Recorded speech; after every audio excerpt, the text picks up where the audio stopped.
இன்றைய செய்தி தொகுப்பில் நாம் காண இருப்பவை: ஒசாமா பின் லேடனின் இறப்பு குறித்து கருத்து தெரிவித்த ஜெகதீப் தன்கர், உக்ரைன் ரஷ்ய போரில் மத்தியம்சம் செய்ய முயலும் ட்ரம்ப், சாத்தான் குளம் விபத்தில் ஒரே குடும்பத்தை சேர்ந்த 5 பேர் உயிரிழப்பு. இது குறித்த கூடுதல் தகவல்களை தற்போது சிறிய தொகுப்புகளாக காணலாம். பூமி கண்காணிப்பு செயற்கைக்கோளுடன் BSLV-61 ராக்கெட் விண்ணில் பாய்ந்த நிலையில் அது தோல்வியடைந்துள்ளது. ஆந்திர மாநிலம் ஸ்ரீஹரிகோட்டாவில் உள்ள சதீஷ் தவான் விண்வெளி ஆய்வு மையத்தில் உள்ள முதலாவது ராக்கெட் ஏவுதளத்திலிருந்து BSLV-61 என்ற ராக்கெட் இன்று காலை 5:59 மணிக்கு விண்ணில் பாய்ந்தது. ஆனால் விண்ணில் பாய்ந்த சில நிமிடங்களில் BSLV-61 ராக்கெட் தோல்வியடைந்தது. இந்த ராக்கெட்டில் 1696.24 கிலோ எடை கொண்ட EOS-09 என்ற செயற்கைக்கோள் பொருத்தப்பட்டுள்ளது. அது அதிநவீன பூமி கண்காணிப்பு செயற்கைக்கோளாகும். அனைத்து காலநிலைகளிலும் துல்லியமாக படங்களை எடுக்கும் திறன் கொண்டது. திட்டமிட்ட இலக்கில் செயற்கைக்கோளை ராக்கெட் நிலைநிறுத்த முயற்சித்தது. ஆனால் தொழில்நுட்ப கோளாறு காரணமாக ராக்கெட் தோல்வியடைந்தது. மேலும் இஸ்ரோ ஏவிய 101வது ராக்கெட் இதுவாகும். ஆனால் ஏவிய சில நிமிடங்களில் ராக்கெட் தோல்வியடைந்துள்ளது. இதனால் செயற்கைக்கோளை திட்டமிட்ட இலக்கில் நிலைநிறுத்த முடியவில்லை என்றும், இந்த தோல்வி குறித்து உரிய விசாரணை நடத்தப்படும் என்று இஸ்ரோ தெரிவித்துள்ளது. ஒசாமா பின் லேடனின் பெயரை குறிப்பிடாமல் அமெரிக்கா நடத்திய தாக்குதலுடன் ஆபரேஷன் சிந்தூர் நடவடிக்கையை ஒப்பிட்டு துணை ஜனாதிபதி ஜெகதீப் தன்கர் பேசியுள்ளார். பகல்காமில் பயங்கரவாதிகள் நடத்திய தாக்குதலுக்கு பதிலடி கொடுக்கும் விதமாக ஆபரேஷன் சிந்தூர் என்ற பெயரில் இந்திய ராணுவம் தாக்குதல் நடத்தியது. பயங்கரவாதிகளின் 9 முகாம்கள் தகர்த்தப்பட்டு இதில் 100க்கும் மேற்பட்ட பயங்கரவாதிகள் சுட்டுக் கொல்லப்பட்டனர். இந்தியாவின் இந்த நடவடிக்கைக்கு பல நாடுகள் பாராட்டு தெரிவித்து வருகின்றனர். இந்நிலையில் இது குறித்து துணை ஜனாதிபதி ஜெகதீப் தன்கர் பெருமிதம் அடைந்துள்ளதாக தெரிவித்துள்ளார். ஜெய்புரியா கல்வி நிறுவன நிகழ்ச்சியில் சிறப்பு விருந்தினராக கலந்து கொண்ட அவர், அமெரிக்காவில் செப்டம்பர் 11ஆம் தேதி தாக்குதலை நடத்திய சர்வதேச பயங்கரவாதி ஒசாமா பின் லேடன் மீது அமெரிக்க படைகள் இதேபோன்றுதான் தாக்குதல் நடத்தியது என கூறினார். 2011ஆம் ஆண்டு மே மாதம் 2ஆம் தேதி பாகிஸ்தானின் அபோட்டாபாத் நகரில் பதுங்கியிருந்த பின் லேடனை அமெரிக்க அதிரடி படையினர் சுட்டுக் கொன்றனர். இந்த சம்பவத்துடன் ஆபரேஷன் சிந்தூர் நடவடிக்கையை ஒப்பிட்டு பேசினார். மேலும் 2011ஆம் ஆண்டு மே 2ஆம் தேதி பாகிஸ்தானின் அபோட்டாபாத் நகரில் பதுங்கியிருந்த பின் லேடனை அமெரிக்க அதிரடி படையினர் சுட்டுக் கொன்றனர். சர்வதேச எல்லையை தாண்டி ஜெய்ஷ்-இ-முகமது மற்றும் லஷ்கர்-இ-தொய்பா பயங்கரவாத அமைப்புகள் தகர்க்கப்பட்டதாகவும், பயங்கரவாதத்தை அழித்து அமைதியை நிலைநாட்டுவதற்கான இந்தியாவின் முயற்சி என பேசியுள்ளார். உக்ரைன் போர் குறித்து ரஷ்ய அதிபர் புதினுடன் பேச்சுவார்த்தை நடத்த உள்ளதாக அமெரிக்க அதிபர் டொனால்ட் ட்ரம்ப் தெரிவித்துள்ளார். இது தொடர்பாக ட்ரம்ப் வெளியிட்டுள்ள அறிக்கையில், திங்கட்கிழமை காலை 10 மணிக்கு ரஷ்ய அதிபர் புதினுடன் தொலைபேசியில் தொடர்பு கொண்டு போர் நிறுத்தம் குறித்து பேச உள்ளதாக தெரிவித்துள்ளார். 5000க்கும் மேற்பட்ட ரஷ்ய மற்றும் உக்ரைன் வீரர்களை கொல்லும் இந்த போரை நிறுத்துவது குறித்து பேச உள்ளார். அதேபோல் உக்ரைனின் அதிபர் ஜெலன்ஸ்கியை தொடர்பு கொண்டு பேச உள்ளதாகவும், இது ஒரு முக்கியமான நாளாக இருக்கும் என்றும் அவர் கூறினார். இதன் மூலம் போர் நிறுத்தம் ஏற்படும் என்றும் வன்முறை முடிவுக்கு வரும் என்றும் ட்ரம்ப் கூறியுள்ளார். 3 ஆண்டுகளில் முதல் முறையாக நேரடி அமைதி பேச்சுவார்த்தையை தற்போது ரஷ்யா, உக்ரைன் நாடுகள் நடத்தியுள்ளது. இந்நிலையில் அமெரிக்க அதிபர் ட்ரம்ப் மத்தியஸ்தம் செய்வேன் என கூறியுள்ளது குறிப்பிடத்தக்கது. இந்தியாவின் நட்பு நாடுகளுக்கு ஆபரேஷன் சிந்தூர் தொடர்பாக விளக்கம் அளிக்க 7 குழுக்களை மத்திய அரசு அமைத்துள்ளது. காஷ்மீரில் உள்ள பகல்காம் பகுதியில் கடந்த மாதம் 22ஆம் தேதி பாகிஸ்தான் பயங்கரவாதிகள் நடத்திய தாக்குதலில் சுற்றுலா பயணிகள் 26 பேர் பரிதாபமாக உயிரிழந்தனர். இந்த தாக்குதலுக்கு லஷ்கர்-இ-தொய்பா பயங்கரவாத அமைப்பின் கிளை அமைப்பான தி ரெசிடென்ட் ஃப்ரண்ட் என்ற பயங்கரவாத அமைப்பு பொறுப்பேற்றது. இதற்கு பதிலடி கொடுக்கும் விதமாக கடந்த 7ஆம் தேதி ஆபரேஷன் சிந்தூர் என்ற ராணுவ நடவடிக்கையை இந்தியா மேற்கொண்டது. இதன் காரணமாக இரு நாடுகளிடையே போர் பதற்றம் ஏற்பட்டு ட்ரோன்கள், ஏவுகணைகளை கொண்டு தாக்குதல் நடத்தினர். இந்த தாக்குதலில் பாகிஸ்தானில் உள்ள பயங்கரவாதிகள் 70க்கும் மேற்பட்டோர் கொல்லப்பட்டதாக இந்திய ராணுவம் அறிவித்தது. இரு நாடுகளிடையே 3 நாட்கள் தொடர்ந்த இந்த போர் பதற்றமானது கடந்த 10ஆம் தேதி அதிகாரப்பூர்வமாக முடிவுக்கு வந்ததாக அறிவிக்கப்பட்டது.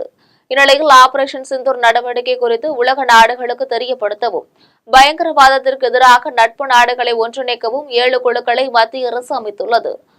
அனைத்து கட்சி நாடாளுமன்ற உறுப்பினர்கள் தலைமையில் இந்த குழு அமைக்கப்பட்டுள்ளதாக தகவல்கள் வெளியாகியுள்ளது. இந்த குழுவில் காங்கிரஸ் கட்சியை சேர்ந்த சசி தரூர், பாஜகவை சேர்ந்த ரவிசங்கர் பிரசாத், சஞ்சய் குமார் ஜா, பயன்ஸ் பாண்டா, கனிமொழி, சுப்ரியா சுலே, ஸ்ரீகாந்த், ஏக்நாத் ஷிண்டே என மொத்தம் 7 எம்பிக்கள் இடம்பெற்றுள்ளனர். இவர்கள் தலைமையில் 7 குழுக்கள் அமைக்கப்பட்டு இந்தியாவின் நட்பு நாடுகள் மற்றும் ஐநா சபை பிரதிநிதிகளை சந்திக்க உள்ளனர். அவர்களை சந்தித்து பகல்காம் தாக்குதல், ஆபரேஷன் சிந்தூர் மற்றும் பயங்கரவாதத்திற்கு எதிரான செயல்பாடுகளை தீவிரப்படுத்துதல் குறித்து இந்தியாவின் கருத்துக்களை உலக நாடுகளிடம் தெரிவிக்க உள்ளனர். உக்ரைன் ரஷ்யா இடையே நேரடி பேச்சுவார்த்தையை தொடர்ந்து மீண்டும் ரஷ்யா உக்ரைன் மீது தாக்குதல் நடத்தியதால் இரு நாடுகளிடையே போர் பதற்றம் அதிகரித்துள்ளது. ரஷ்யாவும் உக்ரைன் போர் குறித்து பேச்சுவார்த்தை நடத்த ரஷ்ய அதிபர் புதின் உக்ரைன் அதிபர் ஜெலன்ஸ்கிக்கு அழைப்பு விடுத்தார். இதன் காரணமாக இரு நாட்டு பிரதிநிதிகளும் நேரடி அமைதி பேச்சுவார்த்தைக்காக நேற்று துருக்கி தலைநகர் இஸ்தான்புல்லில் சந்தித்தனர். பாதுகாப்பு அமைச்சர் ருஸ்டம் உமரோவ் தலைமையிலான உக்ரைன் தூதுக்குழு, ரஷ்ய அதிபரின் உதவியாளர் மெடின்ஸ்கி தலைமையிலான ரஷ்ய குழு பேச்சுவார்த்தையில் ஈடுபட்டனர். சுமார் 2 மணி நேரமாக இந்த பேச்சுவார்த்தை நடைபெற்றது. இந்நிலையில் உக்ரைன் மீது ரஷ்யா மீண்டும் தாக்குதல் நடத்தியுள்ளது. உக்ரைனின் வடகிழக்கு சுமி பகுதியில் ரஷ்யா நடத்திய ட்ரோன் தாக்குதலில் பஸ்ஸில் பயணம் செய்த 9 பேர் பரிதாபமாக உயிரிழந்தனர். மேலும் 4 பேர் பலத்த காயமடைந்தனர். உக்ரைன் ரஷ்யா முதல் முறையாக நேரடி பேச்சுவார்த்தை நடந்த சில மணி நேரங்களில் மீண்டும் ரஷ்யா தாக்குதல் நடத்தியதால் இரு நாடுகளுக்கும் இடையே மீண்டும் போர் பதற்றம் அதிகரித்துள்ளது.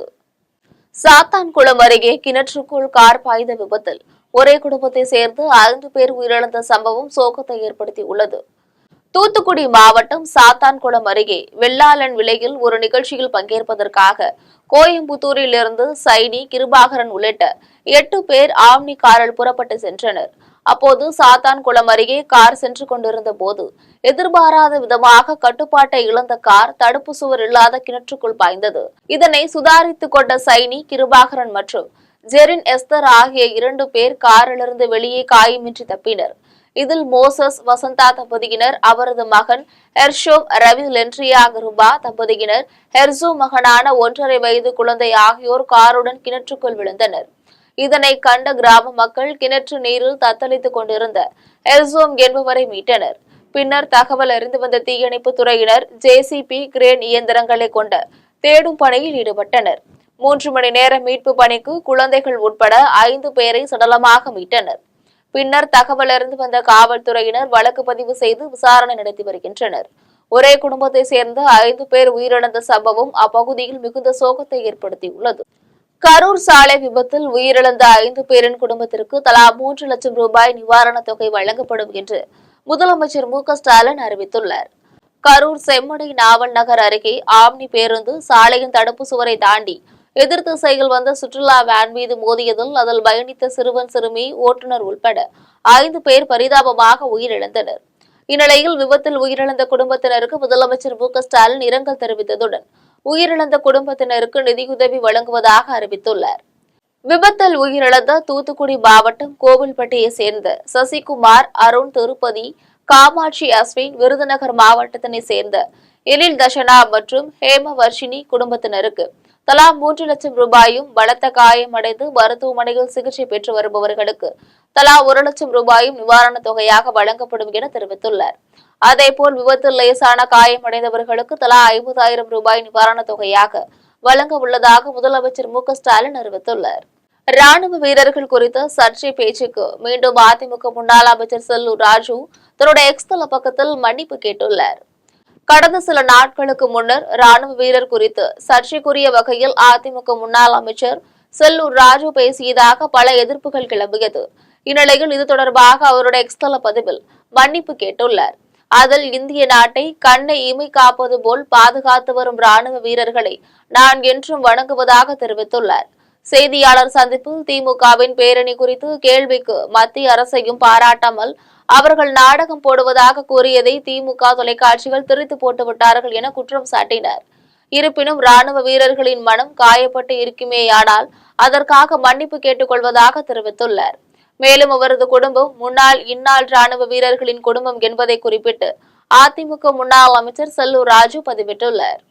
கோவை மற்றும் உத்தரப்பிரதேசத்தில் சட்டவிரோதமாக தங்கியிருந்த வங்கதேசத்தினரை போலீசார் கைது செய்துள்ளனர். பகல்காம் தாக்குதலை தொடர்ந்து பல்வேறு பாதுகாப்பு நடவடிக்கைகளை மத்திய அரசு எடுத்து வருகிறது. இதன் ஒரு பகுதியாக நாட்டின் பல பகுதிகளில் சட்டவிரோதமாக குடியேறியுள்ள வங்கதேசத்தினரை வெளியேற்றும் பணியில் காவல்துறையினர் ஈடுபட்டு வருகின்றனர். அதன்படி உத்தரப்பிரதேசத்தின் மதுராவில் சட்டவிரோதமான முறையில் வங்கதேசத்தினர் பலர் குடியேறியுள்ளது போலீசாருக்கு தகவல் கிடைத்தது. இதன் காரணமாக காஷ்பூர் பகுதியில் போலீசார் நடத்திய சோதனையில் வங்கதேசத்தினர் 90 பேர் கைது செய்யப்பட்டனர். அதேபோல் கோவையில் செயல்பட்டு வரும் தொழிற்சாலைகளில் போலீசார் நடத்திய சோதனையில் சட்டவிரோதமாக தங்கியிருந்த 13 பேர் கைது செய்யப்பட்டனர். மேலும் வங்கதேசத்தினருக்கு போலி ஆவணம் தயாரித்து கொடுக்கும் ஏஜென்ட்டுகள் குறித்து போலீசார் விசாரணை நடத்தி வருகின்றனர். காஷ்மீர் வரும் அமர்நாத் யாத்திரை பக்தர்களுக்கு முழு பாதுகாப்பு அளிக்க நடவடிக்கைகள் எடுக்கப்பட்டு வருவதாக மாநில முதலமைச்சர் உமர் அப்துல்லா கூறியுள்ளார். பகல்காம் தாக்குதல் காரணமாக காஷ்மீர் வரும் சுற்றுலா பயணிகளின் வருகை பெரிதும் பாதிக்கப்பட்டுள்ளது. இதன் காரணமாக தற்போது நடைபெறவுள்ள அமர்நாத் யாத்திரையில் எந்த அசம்பாவிதமும் நடைபெறாமல் இருக்க கவனம் செலுத்தப் போவதாக உமர் அப்துல்லா தெரிவித்துள்ளார். மேலும் இந்த யாத்திரைக்கு பின்னர் சுற்றுலாவை மேம்படுத்த தேவையான முயற்சிகள் எடுக்கப்படும் என அவர் தெரிவித்துள்ளார்.